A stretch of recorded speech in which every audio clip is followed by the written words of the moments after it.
साहिब की जय। सदगुरु श्री कबीर साहब जी मेरे हृदय मंदिर के आराध्य परम पूज्य सदगुरु श्री महंत साहब जी पूजा की योग्य सभी संत समाज में चरण कमलों में सिर झुका के त्रिवार बंदी करता हूँ। बोलिए श्री सदगुरुदेव की जय। सदगुरु श्री कबीर साहब जी का उपदेश है कि संतों को, ज्ञानियों को, विद्वानों को सावधान रहना चाहिए। हर समय 24 घंटा सावधान, और जहां सावधानी हटी वहीं पर खेल खत्म। एक बार यदि कोई बदनाम हुआ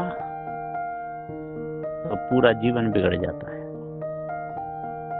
इसलिए संतों को सावधान, माता बहनों से सावधान, सबसे, और उनको भी, माता बहनों को भी सावधान रहना चाहिए, है ना। समाज में ही बैठना चाहिए, समाज में उठना चाहिए। अकेले में घूमना या साधु साध्वी अकेले अकेले घूमना या किसी माता बहन के साथ अकेले घूमना, ये साधु भेष के खिलाफ है, मर्यादा के खिलाफ। मां त्याग वैराग नहीं रहता है, क्योंकि लोगों की दृष्टि पड़ती है। अब कोई कुछ सोचता है, कोई कुछ, वो तो सोचेगा ही सोचेगा। अब रात में कोई चौराहे पर बैठा हो तो उसके बारे में लोग नाना प्रकार से सोचेंगे ना। क्यों बैठा है, क्या के लिए बैठा है, क्या कारण है, या कोई आ रहा है उसके इंतजार में बैठा है, या चोर है, हिंसकी है, व्यभिचारी है, कौन है। वो तो जैसी जैसी जिसकी दृष्टि पड़ेगी वैसे वैसे लोग देखेंगे। इसी प्रकार से यदि साधु मर्यादा के विरुद्ध चलेगा तो लोग वैसी दृष्टि से देखेंगे। इसलिए सबसे ज्यादा सावधान साधु संतों को रहना चाहिए। हाँ ना, ये ब्राह्मण, क्षत्रिय, वैश्य, शूद्र, इनमें तो सब दंगा चलता ही रहता है। इनमें तो एक दूसरे पर दोषारोपण करते ही रहते हैं। लेकिन सबसे ज्यादा सावधान साधु, क्योंकि साधु अजातीय होता है। साधु 4 वर्ण से न्यारा, इसलिए सबसे ज्यादा सावधान साधु को रहना चाहिए। यदि एक साधु बदनाम हुआ तो लोग उसी दृष्टि से सबको देखने लगते हैं। इसलिए विचार से साधु का काम है त्याग वैराग से रहना और सत्य का उपदेश देना। और देश को चलाने वाले अपने अपने हिसाब से चलाते हैं। प्रधानमंत्री देश को अपने हिसाब से चलाएगा, मुख्यमंत्री अपने हिसाब से चलाएगा, जो भी राजनेता होगा उनका जैसा नियम होगा उस अनुसार वो चलेंगे। लेकिन उनके ऊपर साधु को नहीं बोलना चाहिए, क्योंकि वो अपने हिसाब से अपना चला रहे हैं। आप अपने हिसाब से अपना चलाओ, लेकिन उनको उनके ऊपर छींटाकशी करना और देश में रहना, कभी न कभी शिकंजे में फंस सकते हैं। इसलिए सावधान रहना चाहिए, होशियार रहना चाहिए, ज्ञान बोध विचार में त्याग वैराग में रहना चाहिए। किसी के ऊपर कोई भी दोष लगाएगा तो वो भी तो लगा सकता है। इसलिए किसी के भी ऊपर किसी को कोई दोष लगाने का कोई अधिकार नहीं। सदगुरु श्री कबीर साहब जी ने किसी को दोष नहीं लगाया, किसी को दोषी नहीं ठहराया। साहब ने कह दिया जड़ चेतन 2 ही पदार्थ हैं, तीसरा और कोई नहीं। इसमें किसी के ऊपर दोषारोपण नहीं है। ईश ब्रह्म आत्म परमात्मा है ही नहीं, इसमें किसी के ऊपर दोषारोपण है ही नहीं। सिद्ध करो, और नहीं कर सकते तो बीच में बोलने का कोई अधिकार नहीं है। सदगुरु श्री कबीर साहब ने पृथ्वी के गुण धर्म सब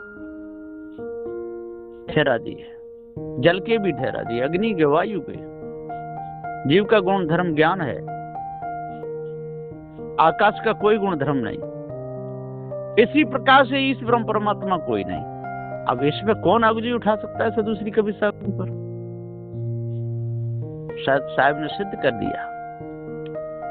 सारे संसार में मूर्तिकार मनुष्य है, सारी मूर्ति मनुष्य के द्वारा बनाई गई है। जितने मठ मंदिर बनाए हैं सब मनुष्य के द्वारा बनाए हैं। वहां पर जाने की रास्ता हो या ना हो, किसी प्रकार से कैसे भी मठ मंदिर कहीं बना है यदि 100 कोस तक वहां रास्ता नहीं है, फिर भी वो मनुष्य के द्वारा ही बनाया गया है, कैसे भी बनाया हो, है ना। इसलिए सदुदेव जी पुकार के तो जितनी भी सारे संसार में मूर्तियां हैं, उनमें प्राण प्रतिष्ठा नहीं हो सकती, प्राण नहीं आ सकते।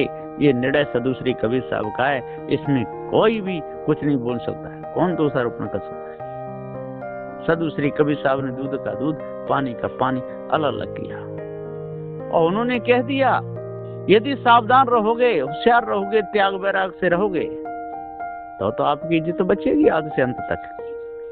और यदि नहीं रहोगे तो कभी न कभी तो पकड़े जाओगे, कोई बचा नहीं पाएगा, कोई नहीं बचा सकता सारे संसार में। न राम बचा सकते, न सरस्वती बचा सकते, न शंकर बचा सकते, न हनुमान बचा सकते। 33 करोड़ देवताओं के नाम ले ले करके दांत गिड़गिड़ा गिड़गिड़ा के मर जाओगे, लेकिन कोई बचा नहीं सकता है। इसलिए जिन कर्मों के द्वारा मन गंदा होता है, उन कर्मों को त्यागो और विवेक विचार से रहो, और वो बात कहो जो निर्णय से सत्य ठहरे। आप लाखों मूर्तियां बनवा लीजिए पत्थर की, लेकिन एक जिंदा जो करेगा वो लाखों नहीं कर सकती, बिल्कुल नहीं कर सकती। एक असल पर नकल अनेका, अनेक नकल नहीं पावे एका। और दूसरों को भरमाते बुलाते भी बहुत जल्दी हैं कि जो बाहर है वो ही आपके अंदर है। जो बाहर है हमारे अंदर नहीं है। क्या पृथ्वी जलवायु अग्नि ये चेतन के स्वरूप में है? नहीं, पृथ्वी जलवायु अग्नि अलग जड़ है, चेतन ज्ञान स्वरूप अजर अमर अखंड है। क्या ईश ब्रह्म परमात्मा को हम बाहर खोज रहे हैं, वो हमारे अंदर है? नहीं, वो हमारी कल्पना है, भूल है, धोखा है। वो हमारे अंदर कैसे? हम अलग, हम कल्पना करने वाले, कल्पना मिथ्या, झूठ, और हम अजर अमर अखंड अविनाशी अलग। हमारा नाश होता है विषय वासना भ्रम में फंस करके, बदनाम भी होते हैं, पद से भी गिरते हैं, और मन भी गंदा रहता है। इसलिए इन कर्मों को जो त्यागेगा वही संसार से बचेगा, वही संसार की मार से बचेगा, और नहीं तो बचेगा नहीं। तो सदुश्री कबीर साहब का ये आदेश है, उपदेश है कि आपके ऊपर आपको बचाने वाला दूसरा है नहीं। और जिस समय आप पकड़े जाओगे, आपके कर्म आपको पकड़ेंगे, उस समय कोई बचाएगा भी नहीं। लाखों एक तरफ हो जाए, लेकिन फिर भी आपको कोई बचा नहीं सकता है, कोई कितने भी यत्न कर ले। इसलिए साधु और साध्वियों को सावधान करते हैं, दोनों ही सावधान रहेंगे तभी बात बनेगी। यदि त्याग वैराग में नारियां हैं तो उनको सावधान रहना चाहिए, और त्याग वैराग में पुरुष हैं तो उनको सावधान रहना चाहिए। ये दूसरों से संसार में घूमने वाले जितने भी साधु संत हैं, यदि नौजवान लड़कियों के साथ में घूमेंगे, उनके पास बैठेंगे, चाहे वो कुछ भी ना करे, लेकिन लोग तो उन्हें बदनाम कर देंगे। इसलिए सावधान। और जो साधु भक्तों को लेकर के, साधुओं को लेकर के घूमते हैं, वो भी सब पुरुषों की नजर में ठीक नहीं माने जाते। इसलिए अपनी इज्जत अपने हाथ, सावधान रहना चाहिए, त्याग वैराग में रहना चाहिए, और साधु को ज्यादा हंसी मजाक भी नहीं करना चाहिए। हंसी मजाक भी साधु के बंधन का कारण हो सकती है, कोई कुछ भी लगा देगा, है ना। एक बार एक माता थी, एक साधु था, उस माता से बोला, ओहो आप तो खा खा के खूब मोटी हो गई हो, जो इतनी बात कही बात चप्पल उतार के धे धे धे तू खवाता है। कितना डर के गया हमारे घर में, सारे चांद के बाहर उड़ गए, वहां से भागना पड़ा। इसलिए ऐसे शब्द कभी नहीं कहना चाहिए। ऐसे शब्द कहने वाले झांता पिटते हैं, और कहने की आदत पड़ जाती है तो कुछ न कुछ तो मुख से निकल ही जाता है। हाँ, ज्यादा भारी शरीर हो गया है, खूब मोटी हो गई हो, कोई पतली, अरे बहुत पतली पतली हो गई हो, मांस भी नहीं, अरे तू क्या करेगा मांस का, ज्यादा है तो कम है तो तेरे को क्या लेना देना है। चेतन जीव अजर अमर अखंड है, ये सारा कलिबर 4 तत्वों का है, तत्वों से ये शरीर बना हुआ है। किसी का शरीर मोटा है, किसी का पतला है, किसी का काला है, किसी का गोरा है। जैसे जैसे रंग है, जिस तत्व का भाग ज्यादा है उसी की छवि आ जाती है। यदि पृथ्वी का भाग ज्यादा हो जाता है तो पीलापन झलकता है शरीरों पर, और जल का ज्यादा हो जाता है तो श्वेतपना झलकता है, और अग्नि का ज्यादा हो जाता है तो लालपना झलकता है, और वायु का ज्यादा हो जाता है हरा नीलापना झलकता है। और आकाश में तो ये सारे शरीर गड़े ही जाते हैं। आकाश पोल खगोल कोई वस्तु नहीं, और गड़ने वाला ये चेतन जीव। अब किसको मोटा कहोगे, किसको पतला कहोगे, किसको काला कहोगे, किसको गोरा कहोगे? अरे चेतन जीव तो काला गोला मोटा पतला ऊंचा नीचा है नहीं, ये तो ज्ञान स्वरूप है, अजर अमर अखंड नित्य स्वयं स्वरूप है।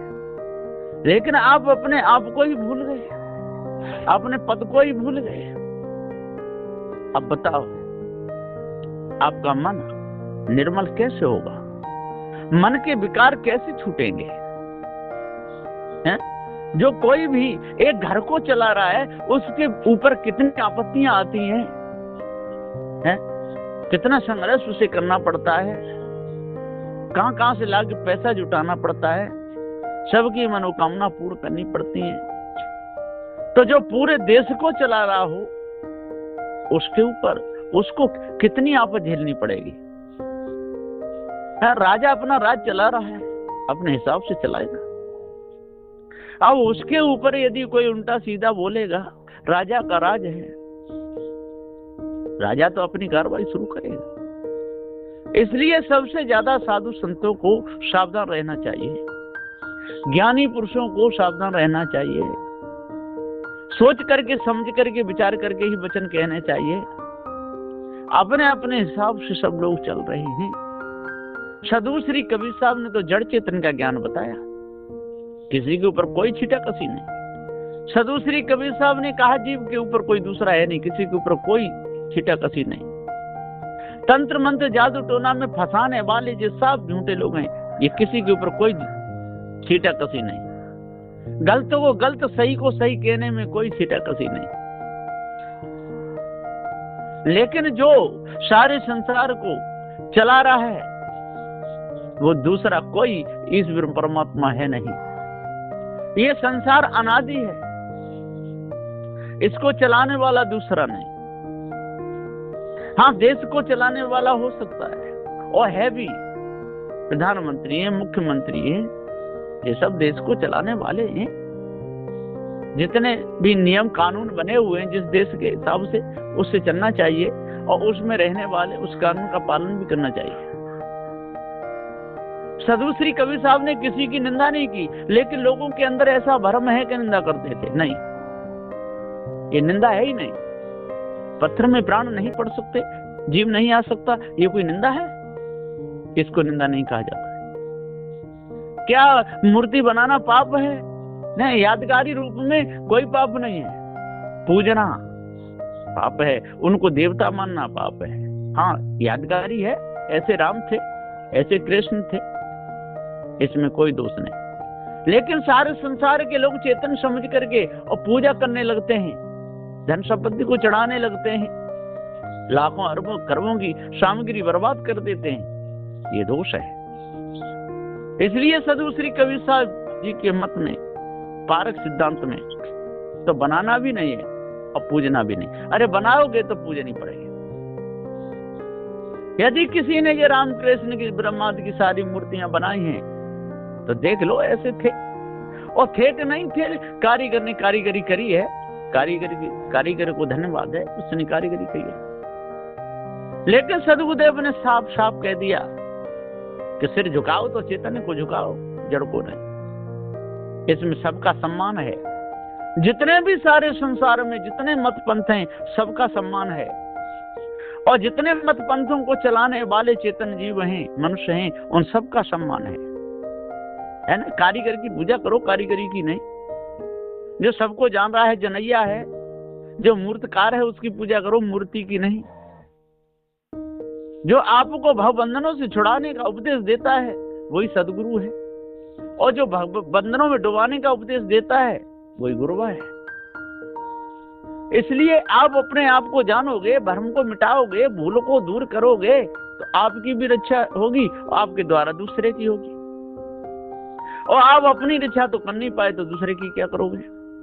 आपको सही सही जड़ चेतन का ज्ञान हो नहीं पाया तो दूसरे को क्या कराओगे? सारे संसार का बनाने वाला कोई इस ब्रह्म परमात्मा है ही नहीं। जब इतना आपको पता नहीं चला तो दूसरे को कैसे निकालोगे भ्रम से? आपके कर्म ही आपको सुख देते हैं, आपके कर्म ही आपको दुख देते हैं, और उन कर्मों को करने वाले आप स्वयं हो। लेकिन आप अपने को जान नहीं पाए और दोष लगाने लगते हो। अरे कबीर साहब तो ईश्वर को नहीं मानते थे, परमात्मा को नहीं मानते थे, ब्रह्म को नहीं मानते थे। अरे जो वस्तु है उसको तो आप मानते नहीं, और जो नहीं है उसको मानते हो। और कबीर साहब ने तो जो है उसको माना, जो नहीं है उसको नहीं माना। तो साफ निर्णय किनका हुआ? साफ साफ निर्णय साधु श्री कबीर साहब जी का हुआ। साधु श्री कबीर साहब के विचारों में किसी प्रकार का कोई भी विकार नहीं, एकदम शुद्ध साफ निर्मल उपदेश है। और जिनका निर्मल उपदेश होता है, भवबंधनों से छुड़ाने का उपदेश होता है, पक्षपात रहित उपदेश होता है, वो किसी भी पक्षपात में नहीं पड़ते।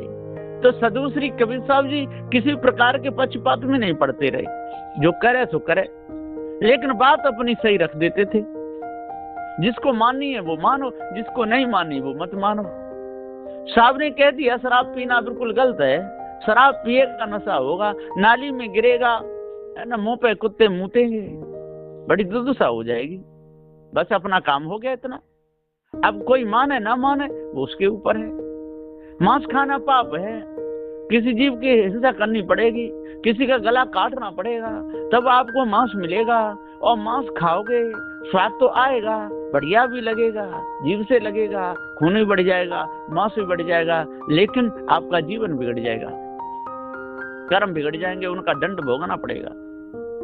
अब ये सही बात साधु श्री कबीर साहब ने तो कह दी। अब मानने वाले माने ना माने, लेकिन कबीर साहब के ऊपर कोई अगली नहीं उठा सकता है कि ऐसा क्यों कहे। विचार करना पाप बताया, आपकी इज्जत जाएगी, दूसरे की इज्जत जाएगी। सबकी माँ बहन है, वो आपकी भी माँ बहन है। जितनी भी माता हैं वो सब हमारी माता हैं, जितनी बहन है हमारी बहन है, जितनी बेटियां हैं हमारी बेटियां हैं। किसके साथ में क्या करोगे? यदि करोगे नहीं मानोगे तो साधु श्री कबीर साहब का क्या बिगड़ेगा? साहब कहता पुण्य का लेता हमारा क्या बिगाड़ेगा? उसी का बिगड़ेगा। तो साधु श्री कबीर साहब जी सबको समझाते हुए कह रहे हैं, बड़े बड़े ज्ञानी भी समझाए, बड़े बड़े ध्यानी भी समझाए, तपस्वी भी समझाए, किसी को भी समझाने में कोई कसर नहीं छोड़ी साधु श्री कबीर साहब जी ने। फिर भी यदि साधु श्री कबीर साहब के उपदेश के ऊपर कोई उंगली उठाए उसकी भूल है। साहब ने सबसे कहा कि भैया जो है उसको है कहो, और जो नहीं है उसको नहीं कहो। जो निर्णय से ठहरे उसका समर्थन करो, और जो निर्णय से न ठहरे उसका मत करो। है ना, कर्म करोगे आप और दंड भोगोगे आप, इसमें कोई दुराव की बात नहीं। इसको कौन नकार सकता है सारे संसार में? आप कितने बड़े देव के पुजारी हो, आपने झूठा अपने हृदय से मान लिया हो, लेकिन बुरे कर्म करोगे पकड़े जाओगे, कोई भी देव आपको बचा नहीं सकता है। हनुमान 40 कोई घोंट करके पी ले, खूब रोज करे, यदि चोरी हिंसा विचार करेगा हनुमान बचा नहीं सकता है। राम के पास के आप कितने भी बड़े हो, दिनों रात माला फेरते रहते हो, यदि चोरी करोगे, हिंसा करोगे, विचार करोगे, देश के द्रोही बनोगे, है ना, नियम के खिलाफ चलोगे, आपको कोई बचा नहीं सकता है।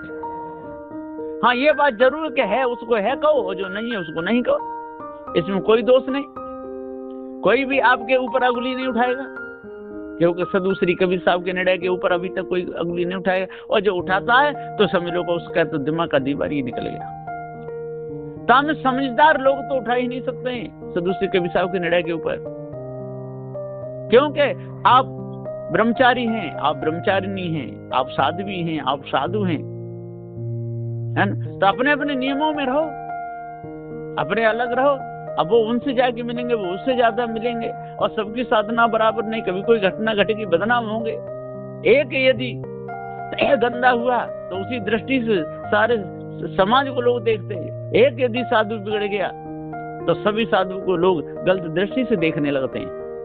इसलिए साधु संतों को सावधान रहना चाहिए, विचार से चलना चाहिए, किसी के ऊपर छींटाकशी करना किसी के नियम को भंग करना ये साधु संतों का काम नहीं। इसलिए अपने आप को जानो, धर्म को मिटाओ, भूल को दूर करो, विषय वासना को दूर करो, चोरी हिंसा विचार को त्याग दो, ईर्ष्या क्रोध मान छल गाली निंदा झूठ इनको दूर करो और अष्ट महासनों को धारण करो, जिससे आपकी भी रक्षा हो, दूसरे की भी रक्षा हो, आपका भी मन निर्मल हो, दूसरे का भी निर्मल हो, और फिर अपना तो कर ही लो, दूसरे का कर पाओ मत कर पाओ। ये निर्णय साधु श्री कबीर साहब जी का है, इसमें कोई भी अगली नहीं उठा सकता। और इस ब्रह्मात्म परमात्म जी सब मायावी गुरुवा लोगों का भ्रम है। बस यहीं पर मैं अपनी वाणी को विराम देता हूँ। बोलिए श्री सद्गुरुदेव की जय।